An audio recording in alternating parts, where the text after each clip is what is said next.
Guys, are you getting are you guys getting news that the Elijah Garcia fight is off?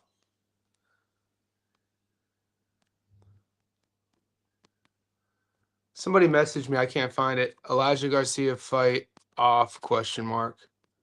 And if you are, what source?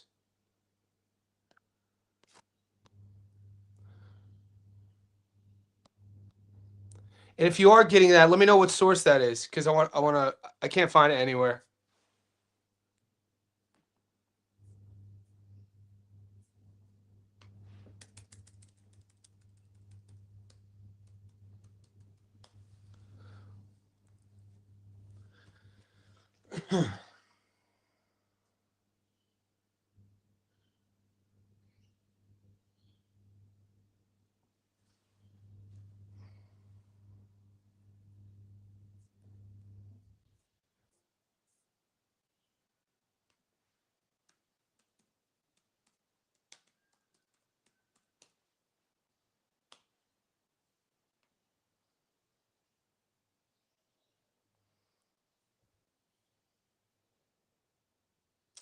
Damn.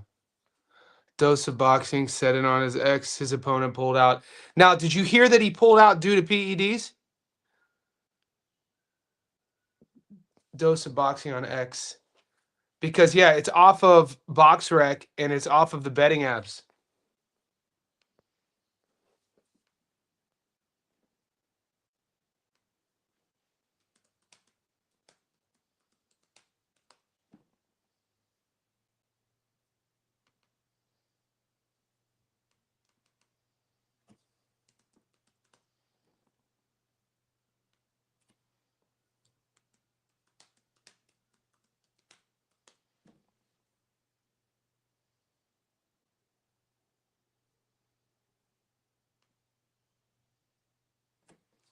Yeah, I don't use X.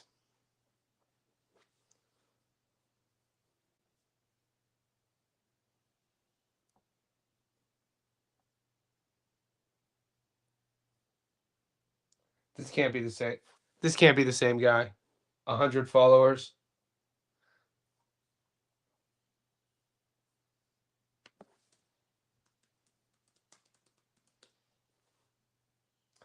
Here we go. Good looking out, Set. Good looking out, Pet.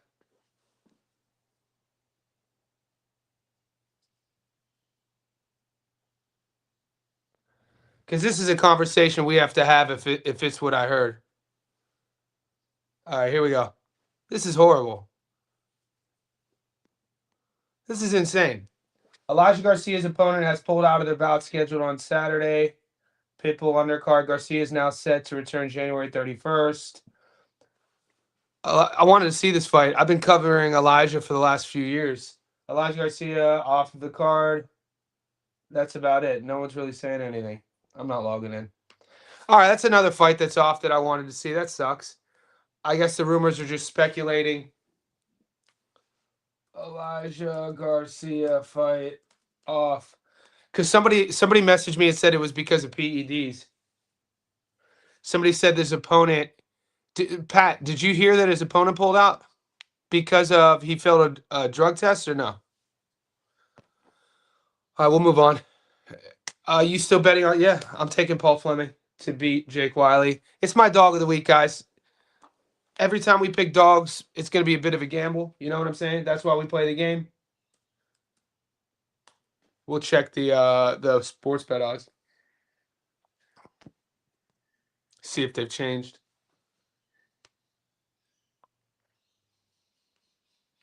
We had some storms down here in Australia, and I woke up this morning and all the power was out. So every time the power goes out down here, the Wi-Fi is effed up. So I apologize if it's slow.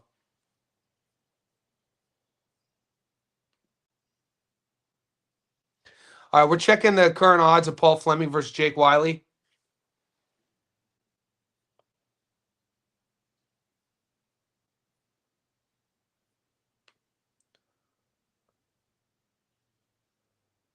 Yeah, 100%. 100%. I haven't flip-flopped. I haven't changed. This is my dog of the week. I saw this fight when it got announced. I know Paul hasn't fought. He hasn't fought an official fight in a few years. The last time we saw him in there was Charlie Suarez. He was winning the fight until he wasn't winning the fight. He got stopped in the 12th. A lot of people going into that fight really weren't aware, at least in Australia, who Charlie Suarez was. The mainstream boxing fans should know now who Charlie Suarez is. We last saw Suarez against Emmanuel Navarrete, and that fight ended controversially. I think it was an elbow.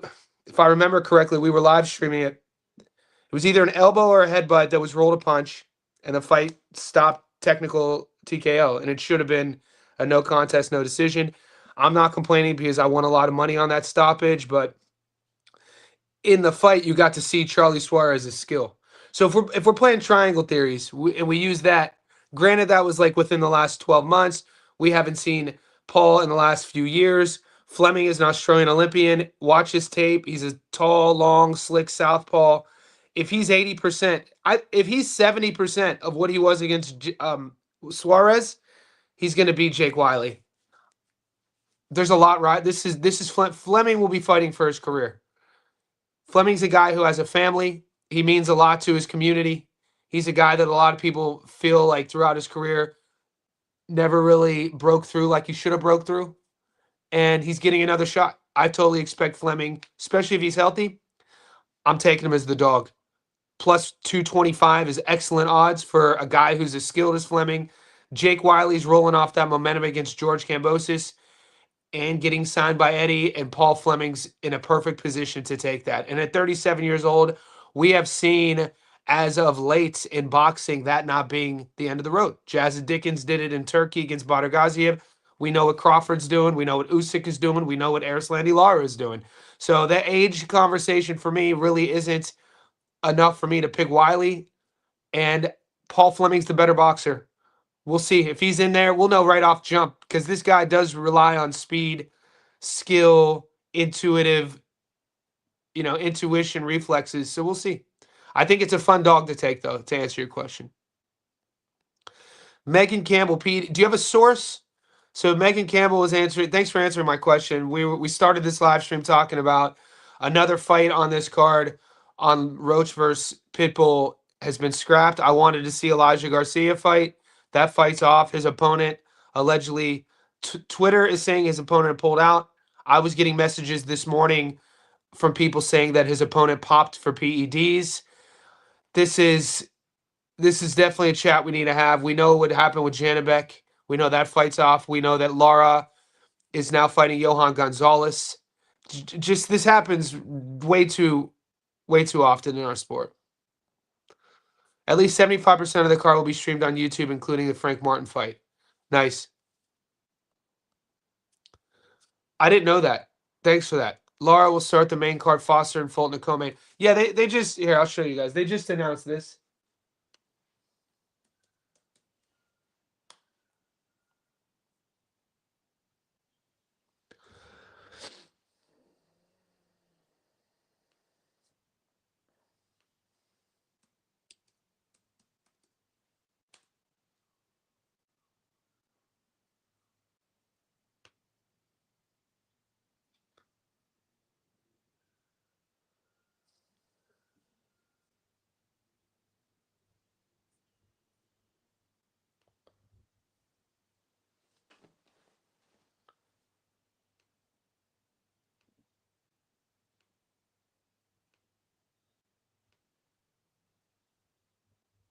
Well, they must have taken it down.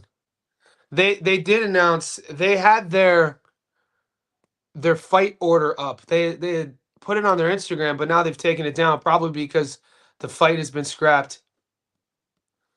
Do you have a parlay too on the match? Yeah, I do. We have a lot to talk about, guys. I'm gonna be I did 3 live streams yesterday, so if you tapped in, I say thank you.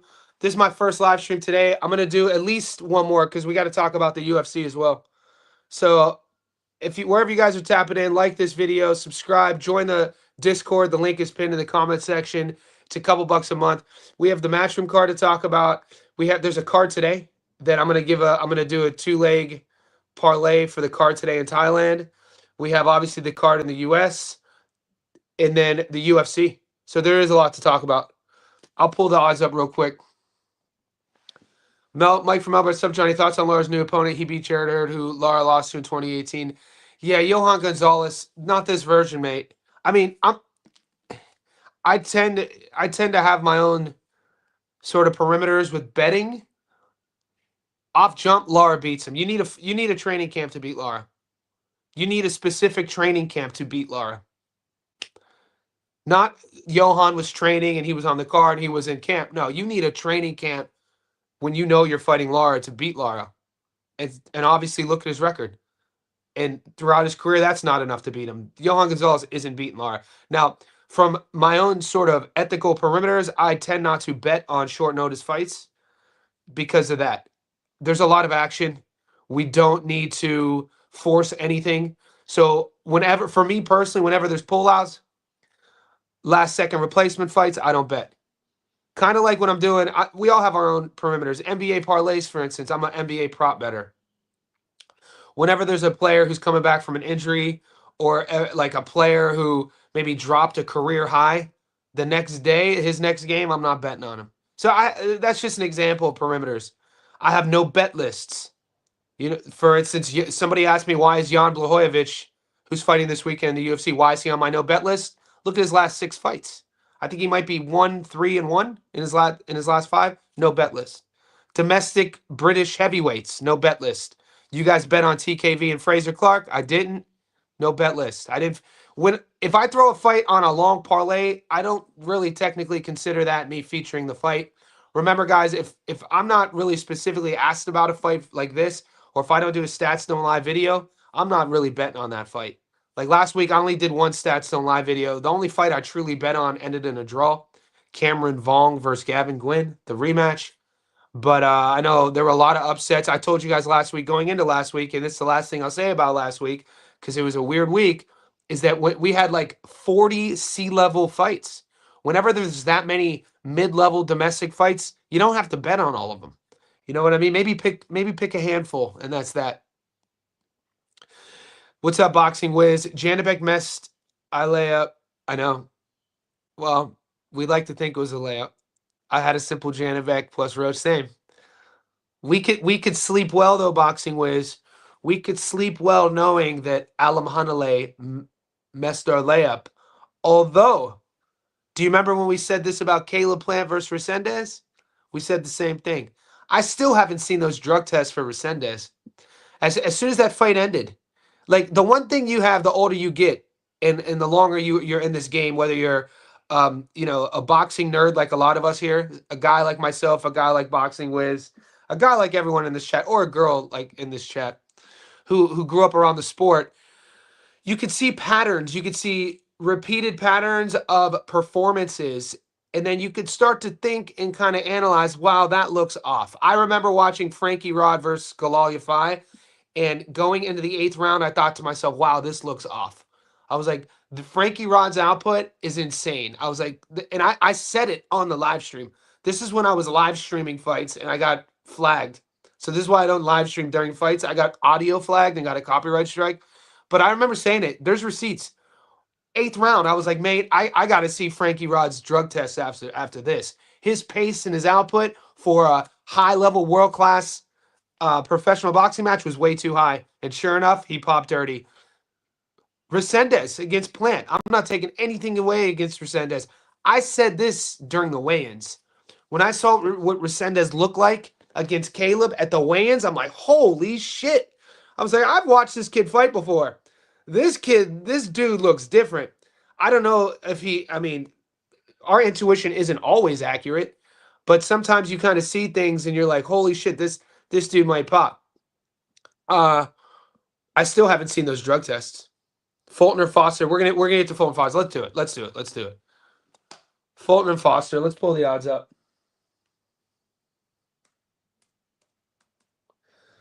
Guys, turn bell notifications on my channel because I'm uploading my breakdown of this video after this live stream, but I'll tell you who I got.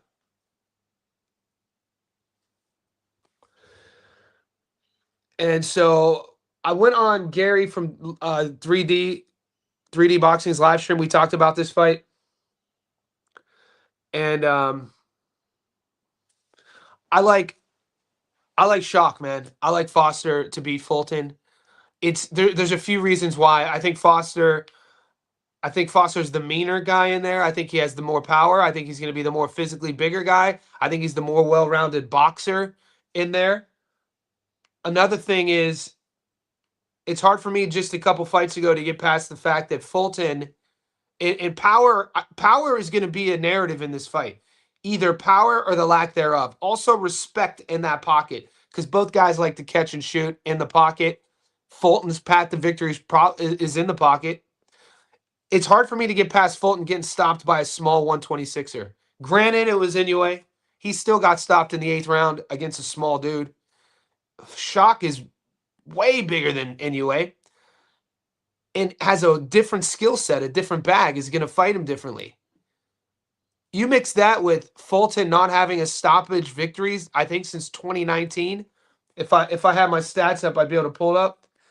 I reference that because if Fulton doesn't, I don't think Fulton's going to have the power to get Foster's respect, which will then, I could see Foster fighting downhill. And look, we all have to pick a winner. You know, people get really emotional about this. Just because I pick Foster doesn't mean I'm hating on Cool Boy. Cool Boy proved me wrong against Figueroa. He's coming off a good performance. He looked good. So I still have, when you give me, the odds are pretty 50-50. I'm taking Foster. We'll pull the odds up real quick. I like that fight to go. I mean, people were like loving that fight to go the distance. I'm going to just play the money line on that fight. Look, this is going to sound controversial and people are going to get salty on this next comment. I could also see Foster stopping him. I could see Fulton being down on the cards. Look, Foster's going to have to turn his output up a little bit more. If everything goes the way I see it going, Foster's going to win early rounds. Going into the mid sort of rounds, Fulton's going to have to start taking more risks. And Foster's going to use his speed, reflexes, physicality to start. I think he's going to start big brother and Fulton in there.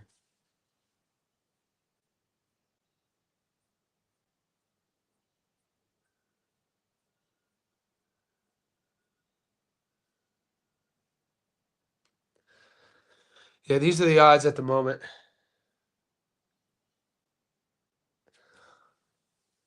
And if you're torn on who to take, I think the distance, the over should be safe. You never know with these fights. Like I said, I could see Shock pouring it on him. There's a little bit of vitriol on this fight, too. A little bit of pride coming in here. Both guys know each other. There's a lot on the line for both guys' legacies. This should be a fun fight. I think people probably are sleeping on this fight. People are saying this might not be exciting. I don't know. I think this could be really exciting.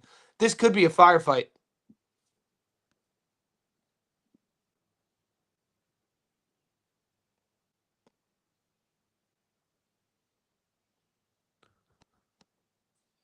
Yeah, I am. I'm definitely taking Roach over Pitbull. Yeah, I think it's going the distance. Fulton moving up may show us different things. I'm taking Fulton. Foster fighting twice back to back against Conceição has probably showed Bozy enough to beat Foster. Yeah, but Bozy's a coach, though. He's not a fighter. You're still going to have to get Fulton to pull the trigger.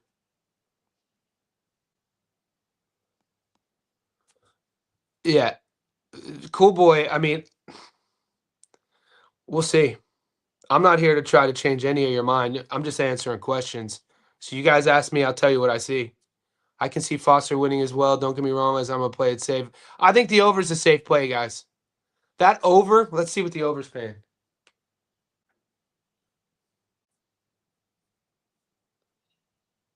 See, the fight to go the distance is only $1.28.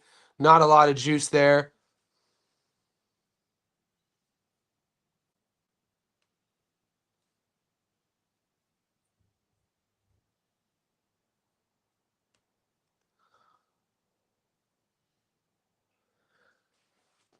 You like the over. Well, I mean, you might as well. The over 11.5 is insane. You might as well just take the fight to go the distance to get more money.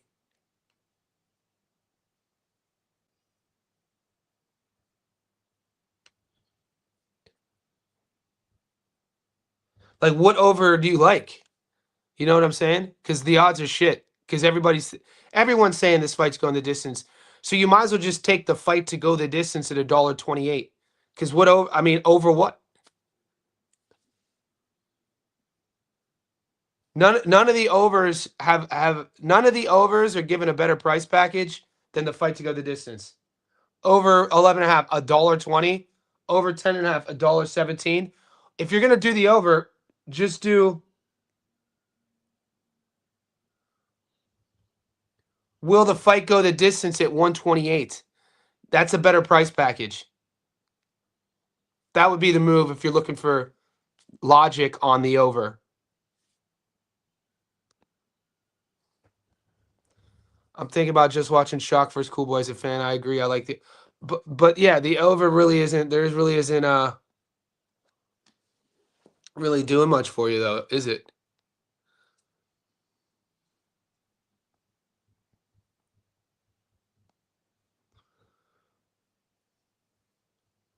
I mean, there's a lot. You guys love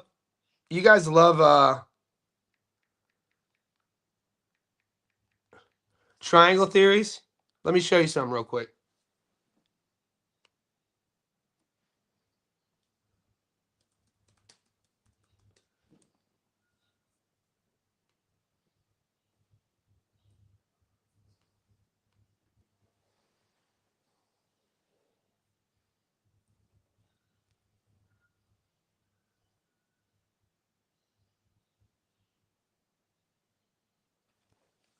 So Steph gets stopped by Inoue, who's a small dude, in the 8th round, right?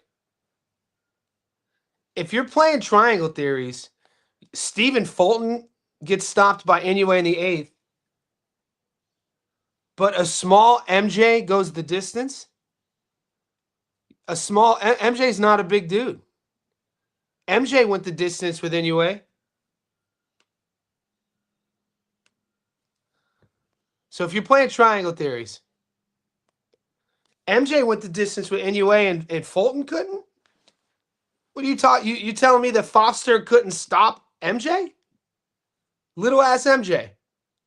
I'm not saying that's my reasoning. I'm just giving you guys a different logical triangle to talk about because if we're saying, if we're talking about, a big puncher, dude, anyways, tiny. He could crack, but he's tiny. But, this fight's at 130. I think who's the best 130 in the world? I mean, not many people better than Shock. And he's probably going to be weighing in at what? Come fight night? Shit. 145? I don't know. Something like that. 147. Fulton getting stopped by a tiny Inoue. And MJ, who just fought Inoue, went the distance with him. You tell me Fulton couldn't go the distance with Inoue? So, all I'm saying is, I'm saying this obviously tongue in cheek, but those are facts. Those factually happen. Styles make fights. We know that. Timelines matter. When they fought, how much weight they fought at, how much weight was one cutting. That's all I'm saying. I think Foster is hands down. I think Foster's a level above Fulton in terms of as a boxer too. Fulton moving. May show us different things. I'm taking Fulton Foster fighting. We already saw that one. My bad on that one. Team Fulton. I'm thinking about just watching Shock. Saw that. MJ was trying to survive. Yeah, that's what he did. Yeah, Fulton went out on his shield. I didn't like Fulton. Fulton looked decent against Figueroa. Fulton fought way better than I thought he would against Figueroa. All right, let's look at the current Roach versus Pitbull odds.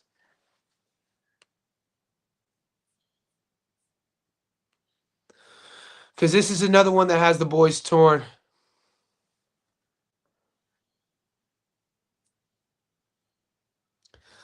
Dude, there's so many, there's a lot of money here today. A lot of money this weekend.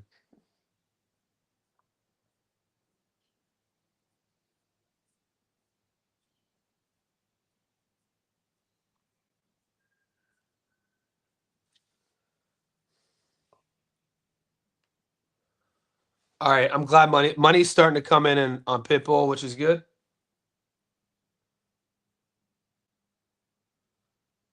What are you guys surprised that Pitbull's the dog here?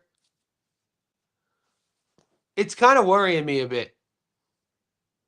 What do you guys think? What's your opinion on this?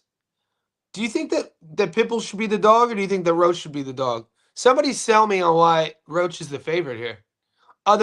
From what we saw him fight Tank at 35, coming up from 30, this fight's at 40. Look, I got to be honest with you too. I don't like this recent version of Pitbull Cruz. There's nothing about Pitbull's game that he's young too, guys. The thing I'm most disappointed in with Pitbull Cruz is similar to when I say disappointed, I mean as a coach. I don't mean as a Monday morning quarterback. Disappointed from a coaching perspective in terms of adding layers to your game. It takes a lot of effort, it takes a lot of hard work for a fighter to learn new skills and fight differently. You see it. We have examples of seeing it. We've seen fighters change their whole style. Landy Lara is one of them. He used to fight an entirely different way. Floyd Mayweather, another great example. George Foreman, one of my favorite statistics of all time. George Foreman retired. You know, he loses to Ali. Most people think he retired after the Ali loss. Not true. He fought a couple times after the Ali loss. Then he retired for a decade. Comes back to boxing after a decade. It takes him another decade to win a world title. Probably one of the greatest stats in boxing history. One of the rarest stats ever. It just you don't see it. But I reference that because he had to change his whole style. Granted, his body had changed, so he started having to parry the jab differently, high guard here, use that jab and grab sort of thing, and then boom, walk you onto that brutal power. His power never went anywhere. My point is about Pitbull, similar to Ryan Garcia, is that they're not old. These guys are young enough in their careers that you would think they would add levels to their game. But we haven't seen Pitbull change anything. We haven't seen Pitbull add any sort of different tiers or levels to his offense or defense, any different sort of entrances, even an entrance, meaning like hide what you want to do, foot feints, head feints, parry the jab. No, it's just he telegraphs everything. Up and unders, peekaboo. Let me get my chest on. Let me get my head on your chest. Let me throw hooks over the top. Like he's only 27, I think. It's not like he's this aging. Like he's athletic too. Same thing with Garcia. All he throws is a left hook. Garcia's feet are horrible. Garcia's feet are so basic, it's shocking. And it's just one of these things that sometimes when you have one tool or a couple tools that are better than everyone else, you stop evolving at different levels. My point is, back to my original question, does it shock you that Pitbull's the 2-1 dog here?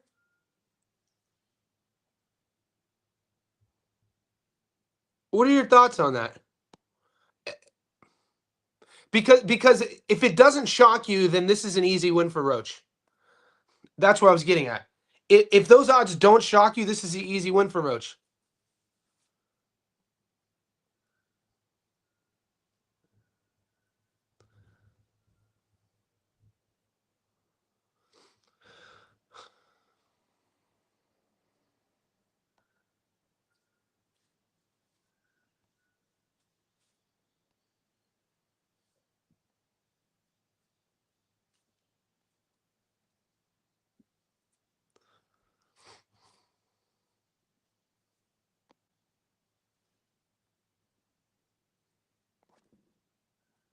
So yeah, let me know. So my play on this fight to go the distance, Lamont Roach money line or Lamont Roach on points. I like Roach on points here, $1.79. Lamont Roach is tough though, so I don't think either guy stops one another. Isaac Cruz on points. If you're a Pitbull fan, you just got to ask yourself: can he win a points decision? Can he?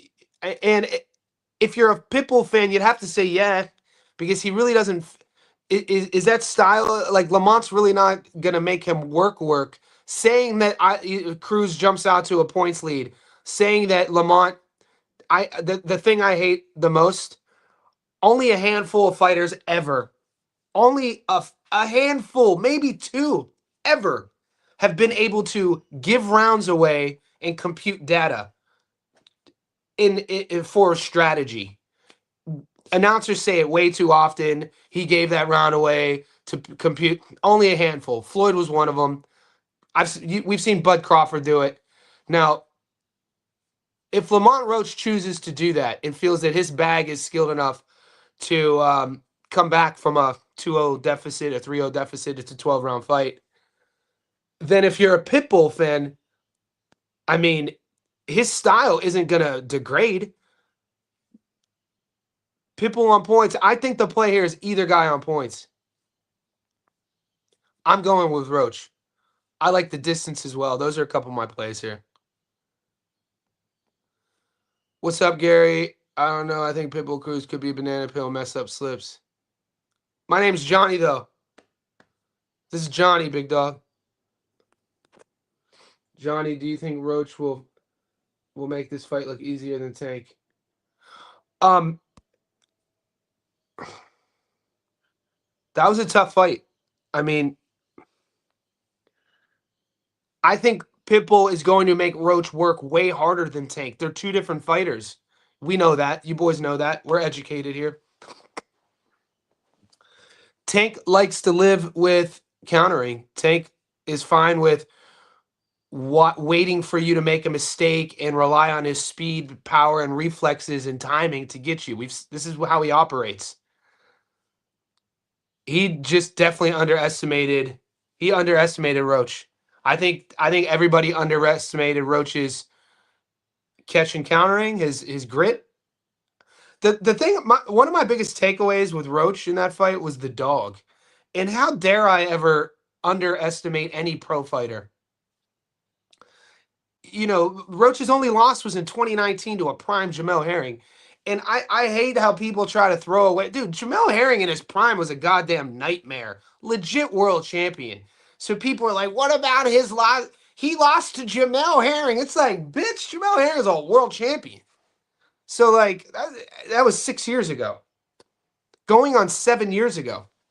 So, I don't, that's not a bad loss to me. Pitbull's going to make him work, man. He's going to make him work. So, I asked this question to Chilltown earlier in the week. I said, what fight is more important to watch from Roach? Is it because Tank and Pitbull, two different styles? He was like, watch the Renee fight. So I watched the Renee fight. Renee is like, you know, he's fighting on the front foot because you want to see how is Roach going to handle a front foot fighter, but then you want to see how does Pitbull handle a guy with the you know, one could say that would you say that Roach's game plan is going to be how Tank's game plan was against Pitbull? Do you think that Roach is going to take the game plan, the blueprint from Tank to fight Pitbull that way? And then if you do that, you'd have to say, well, if Tank beat him that way, Roach can beat him that way. Because some people say Roach beat Tank. You know what I mean? So it's fun. This is why we love boxing, guys. Bro. We give each other. This is why we love boxing. We're gonna find all this shit out, player. What's up, Johnny? I think banana peel. I wouldn't pick Lamont to win boxing. Yeah, it is sketchy. It is sketchy. Who's the A side? Who's the B side? Right. That's my only reason being on the fence with Roach, because we know Tank is way better boxer. He could do the same thing Tank did, and Tank hurt his hand, but was able to still outbox Pitbull. This is exactly right, and I'm not selling you on this. We have an if you guys are new to the channel, guys, we have an educated chat going on. This is all of us riffing off of each other, right? Trying to figure it out. Archaeologists trying to figure it out. Yeah, same here, but Pitbull was shorter, so it's going to be harder for him to fight the way he fought Renee. Uh-huh. Yeah. Facts. I think Roach racked up a lot of points by winning the last seconds, whereas Pitt is going to throw, but Lamont is really good standing in the pocket and banging. It's going to be like Crawford and Nello. Hmm.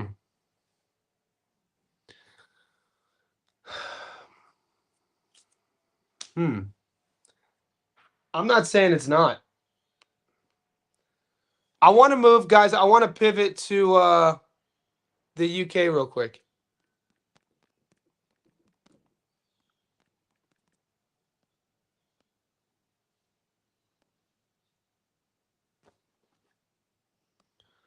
All right, I'm going to pull these up. Guys, look at your tickets. Look at your books. We got the card in Monte Carlo. I want to talk about that real quick. We'll come back. But I want to make sure I cover this. Guys, I'm going live at least 2 more times today because we have the Thailand card to talk about. I'm going to give you a parlay. I'm going to give the boys in the Discord my picks. We have the long parlay to talk about, all of it together. I'll give everyone that. You guys should know my upset of the week already.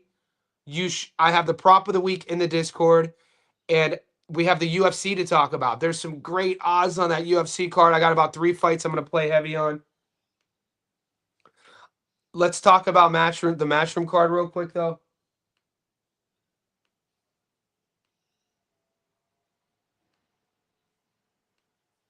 And I'm pulling the odds up.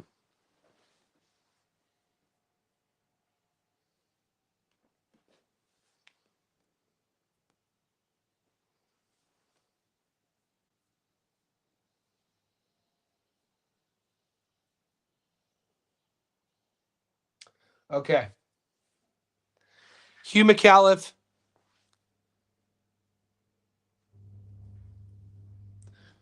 So some of the boys were messaging me about Hugo McAuliffe. People are high on him. We just saw Sean McComb fight. Sean McComb fought September, less than 8 weeks ago. I think this is easy money for McComb. So just briefly running down the undercard, I am doing a Matchroom parlay with McComb on the money line there. I like Acosta to beat Urquaga. The ladies here, guys, if you're in Australia, please use a book. Please use Bet365 to do your parlays. So the draw, because I'm not against even an upset, but I like Beatrice. If you play sports bet in Australia, the draw destroys your parlay. Bet365, the draw just voids the parlay. The parlay still stays live. I'm using Sportsbet's interface because it's more user-friendly for the live stream. But if you're in Australia, don't put your boxing bets in with Sportsbet. Don't do it. Johnny Fisher versus Balaz. Dude, this fight. Has anyone taped Balaz? I taped him. I mean, I don't want to trash anybody. Johnny Fisher is going to be eaten here. All we're going to hear after this fight is Bosh. Trust me. I taped Pat McCormick and Walker. I uploaded my Stats Don't Lie video. You guys should know by now who I'm taking. I think Pat McCormick is that dude. I do, man. Kona Walker, hats off to Kona, however you want to pronounce it. He's a dog. Never been stopped. 3 losses. They're both 30. McCormick is the one with, the newer pro, 8-0. 6 stoppages. Storied Ammy, Olympian, could crack, does a lot of things really well. For an Olympic pedigree, he has a pro style, so don't get that twisted either. It's not going to be one of these touch and score points. Pat McCormick's coming to showcase.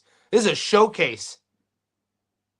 And Conor Walker's toughness is on full display. This fight right here, man, I always get hyped and excited as we get closer to fight night. But bro, if you like firefight, this is going to be a firefight. You don't even have to know either guy. You could go into this fight and just listen to me and just go into it and just believe me when I say watch Conor Walker versus Pat McCormick. That's going to be a firefight, mate. I'm excited about it. I got McCormick there. Daniel Blancas is fighting. How did I miss that fight? Dude, he's had a few fights fall through. I like how they're bringing some of the boys over to fight on this card. Daniel Blancas is. I didn't know he was fighting. That fight just appeared on my parlay.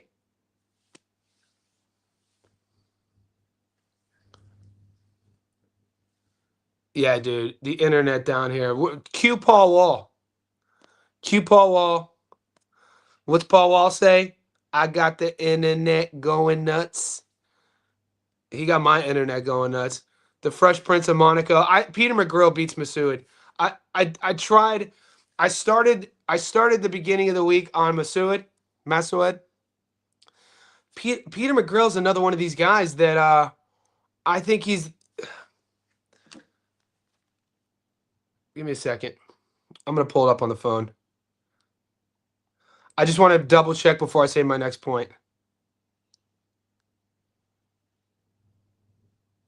I just want to make sure the odds haven't shifted. My bad. I lied. I flip flopped that. Shabazz. I like Shabazz in this fight. Earlier in the week, Shabazz and Peter McGrill were 50-50. And I wrote in my notes. That Shabazz. I thought Shabazz should have been the favorite here, just based off of watching their last fight. So I like Shabazz in this fight. I mean, it's a firefight. I can't. How did I miss Daniel Blanc? Isaac Lucero is fighting. Guys, that low key PBC card got some good low key prelims on it. I have to use my third device because the fucking. You guys ever see Superbad? Do you know the scene in Superbad at the very end where Evan is trying to call old girl and they're in the car, they're all drunk and Evan's hammered and his phone keeps cutting out. He's like, fucking motherfucker. And she's like, what? That's so rude. This is how I feel. Daniel Blanca's 13-0, 6 knockouts. He's fighting on the prelims. Yeah, okay. He's fighting on the prelims of the Pitbull card. We last saw him fight Kwame Ritter. First round. Fun little fighter. That's a fun fight. Guys, I'm going live 2 more times today. I'm going to probably take 10 more minutes to recap. Does anyone... Somebody give a last question about Matchroom in Monte Carlo. Here, I'll take this one from Kiza. Davies is not good. That was an easy fight for Masood. McGrill, it's a harder matchup. What's your take on it, Kiza?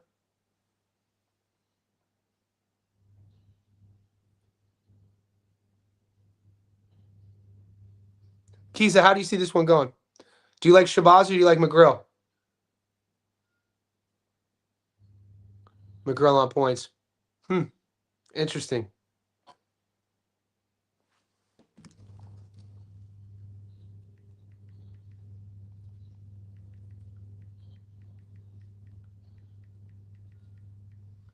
McGrill win. All the boys picking McGrill. The big fellas. 29, 12-1. Southie. Gotta love a nice little southpaw, don't we? We love a southpaw.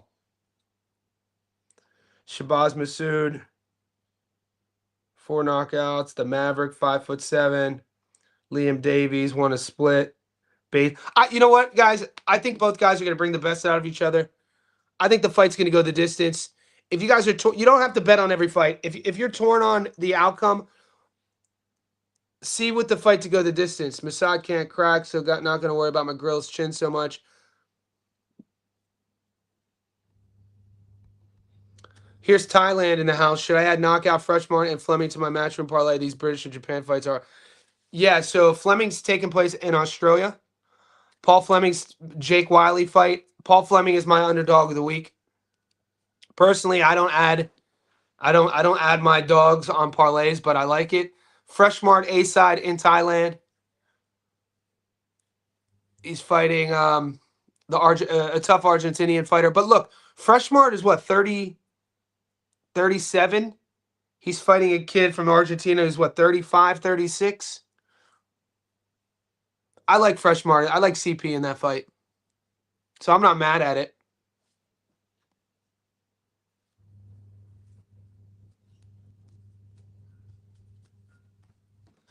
It's 45 minutes in.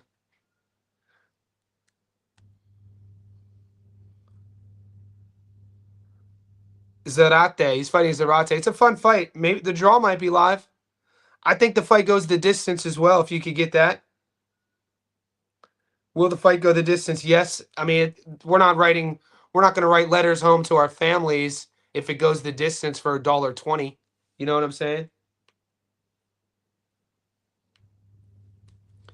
So I think if we had to break this down in Thailand, the safest bet for Freshmart versus Sarate fight to go the distance at $1.20. Freshmart's only $1.44. I had a message from Breaking Bad this morning. He thinks Zarate's live. So I don't know if he's gonna pull the trigger and take the dog there, but he was excited about what he saw in his film study. Look, somebody put in the chat about a parlay starter. Who commented? Hold on. Shabazz struggle with Sandor Martin. Guys, give me 1 second.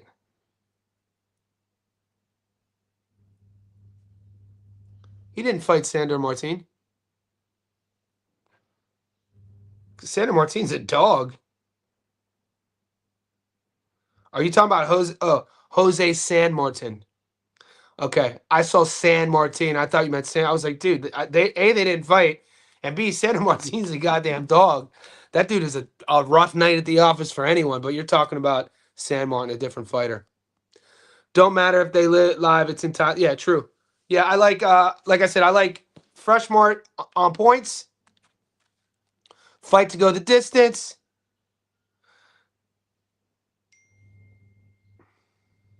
Nick Breaking Bad just messaged me. I'll read. He won't mind. I'm gonna read this out. Shout out, Nick. Are you on? Are you watching this? Typical. So this is one of my boys. This is one of my guys. His take on Freshmarts and Zarate. He just messaged me. Typical fight between a fast starter and a slow builder. 35-year-old Freshmart likes to start fast. Loves the dip left to overhand right special. Sturdy base for a smaller fighter. Trained for a hard 12-rounder versus Carlos Canizales, whom is the real deal. In steps Zarate, the 36-year-old Argentinian. Freshmart loves to stalk his opponents and play the yo-yo trade game. Fresh can turn and punch off his own angles, but consistent. Chooses to stand and trade on the inside. Can close distance, reply, and step on your feet. Got inside on world level Oscar a few times. That's Oscar Cayazzo, though. A pressure fighter that lacks the high volume, but great at tracking and stalking.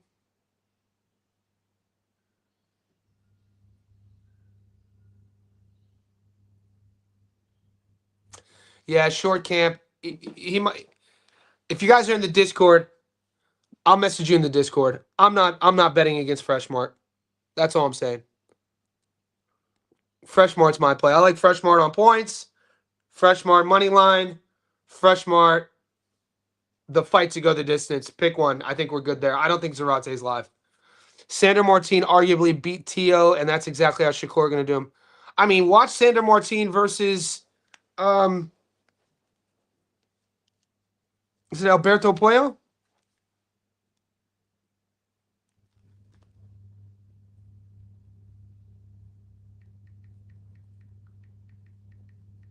Sandor Martin is a tough night out, guys. I mean, you're right. The Teofimo Lopez fight was close. Yeah, Alberto Puello. Dude, that fight frustrated me. I took Puello to win that fight, and we know how nasty Puello is. Long ass, lean, tricky southpaw, uses the entire ring, jumps in and out of striking distance, will stand and trade with you slick. Martin, if he doesn't shut off the last 15 seconds of every round, he wins that fight easily. It's almost like he has this thing about him where I'm not going to use the verbiage gives away, but there's so many close fights he's in where the last moments of a lot of the rounds, the optics look like he kind of just chills, and then that's where Puello beat him. These last sort of exchanges of the later rounds, and it was actually frustrating to watch. You know, he has wins over. He beat Mikey Garcia, who was aging. Sandor Martin is one of the most trickiest non-world champions in boxing right now. for totally different reasons. When you think about guys in boxing who aren't world champions, who nobody wants to fight for very different reasons. Sergey Derevyanchenko is one of them I always talk about. That dude is a nightmare. Nobody puts their hand up to fight Derevyanchenko. You know you're in for a freaking long night. For different reasons, Sandor Martin, very similar. Nobody's putting their hand up to fight that guy. Sandor Martin brought the fight against Puello. Yeah, we're fucking nerds here, dude. Guys, we're freaking nerds out here, dude. we're talking about we're talking we're talking about Sandor Martin and Sergey Derevyanchenko. I love it. They're careful who they're giving that to off Puello's record and gave it to Matias. I'm pissed at that fight. I gave Puello the last of the last 3 rounds. I gave Alberto Puello 2 of the last 3 rounds. I was at a coffee shop in my hometown in Sydney here, watching that fight because all the Saturday night fights in America happen Sunday morning.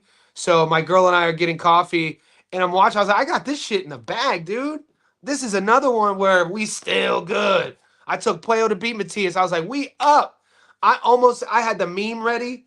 I had the one I always use. You know, I want you to put the word out.